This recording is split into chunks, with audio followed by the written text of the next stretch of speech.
Hey witches, Tiffany here on Bewitching.Bemused. If you don't already know me, hopefully you already do though. Anyway, today I'm going to give you a Witch's New Year pumpkin ritual. You can consider this a list of resolutions for the new year, except instead of January 1st, I am talking about the Witch's New Year on October 31st, and instead of a list of things you'll probably do or not do for a couple of weeks and then forget about, you're actually going to try to manifest these desires into being using this ritual. So this ritual will set your intentions for the year to come.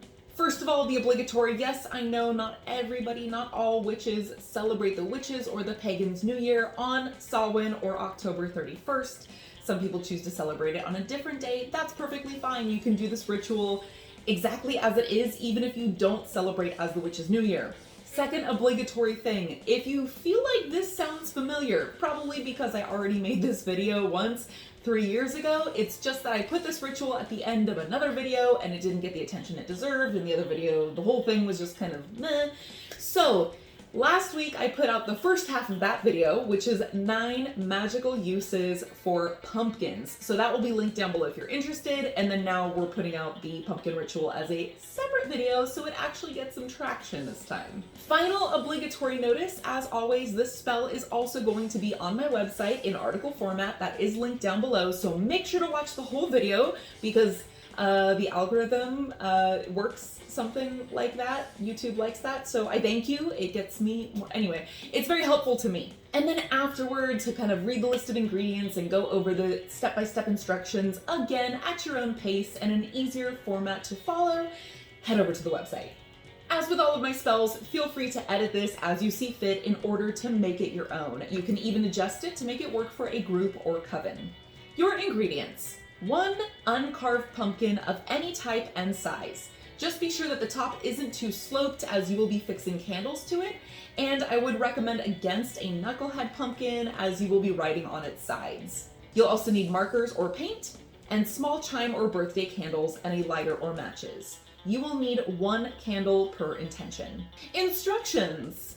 When to perform this? Well, preferably on the night of October 31st. However, a lot of this, up to about step 5, can be prepared in advance to save yourself some time that night. And of course, if you just don't have time that night, just do it as close to that night or that day as you possibly can. First off, create a list of your intentions for the year. This can be as many or as few as you like, but I would recommend that if you have a lot, consider maybe grouping some similar ones together for the sake of the ritual anyway. You don't want to end up having to try and fit 35 candles safely onto the pumpkin. Step number 2, for each intention, come up with a symbol that represents them. Now, I like to use the runes, whereas my husband prefers to come up with his own picture symbol. You can even use a single word to summarize the intention. It's completely up to you. Now that you have your intentions and a corresponding symbol for each intention, in a horizontal line around the outside of the pumpkin, draw your symbols. If you wish to, you could use a color correspondence for each one.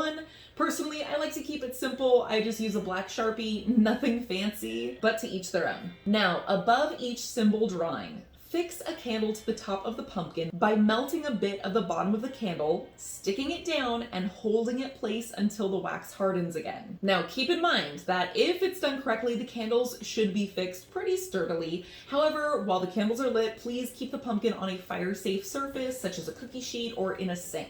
Do not ever leave the lit candles unattended. At this point, if you are just preparing your pumpkin in advance and you're going to do the actual ritual later on, you can go ahead and set the pumpkin aside for now. Once it's time to do the actual ritual, if it's part of your practice, go ahead and cast your circle in open sacred space. Sit with your pumpkin and ground and center. Holding your pumpkin in your hands, gaze at one intention and visualize it coming to fruition.